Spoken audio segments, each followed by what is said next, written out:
गांव छोटा सा था, लेकिन यहाँ के लोग बड़े दिल वाले और मजाकिया थे। गांव की गली गली में बच्चे खेलते, महिलाएं चौपाल पर बैठकर हंसी मजाक करती और पुरुष खेतों से लौटकर शाम को अपने खेतों की चर्चा करते। गांव में हर किसी को पता था, रघुनाथ सबसे बड़ा लालची समोसे वाला है। उसकी दुकान पीपल के पेड़ के नीचे थी।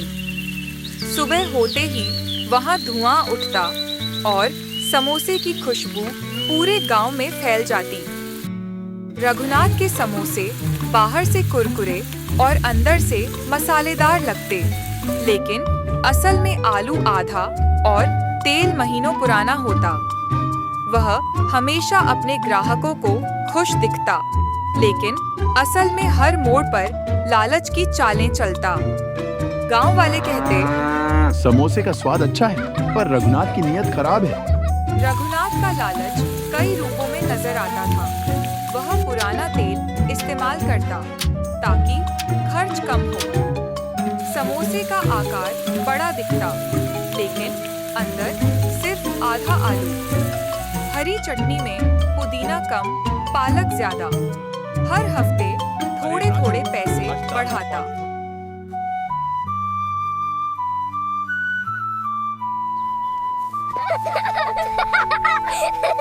एक दिन गांव का बच्चा गुड्डू बोला, काका, ये समोसा तो खाली है।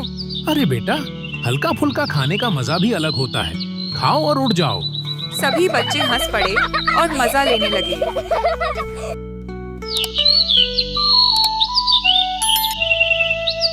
रघुनाथ ने एक दिन चाल चली। उसने बोर्ड लगाया, जो मेरे समोसे खाएगा उसकी ताकत दोगुनी हो जाएगी। गांव का पहलवान भोलू 5 समोसे खा गया। वह उठकर बैल खींचना चाहता था, लेकिन पेट गुड़गुड़ करने लगा और वह भागकर झाड़ियों में छुप गया। गांव वाले ठहाका मारकर हंस पड़े।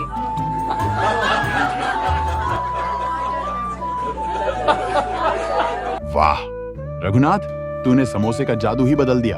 गांव की औरतें रोज सब्जी लेने जाती और रघुनाथ की दुकान से होकर लौटती। एक दिन गौरी चाची बोली, रघुनाथ, समोसे इतने महंगे क्यों कर दिए? क्योंकि इसमें शहर वाला आलू है।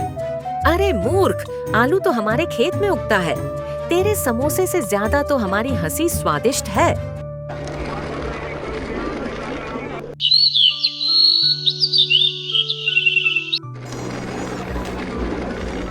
गांव के बच्चे रघुनाथ की दुकान के सामने खड़े होकर गाते, लालची रघुनाथ, समोसा बेचता प्रचंड, पेट भरता आधा, पैसा लेता 2 गुना। रघुनाथ समझता कि यह तारीफ है, जबकि बच्चे उसका मजाक उड़ा रहे हैं।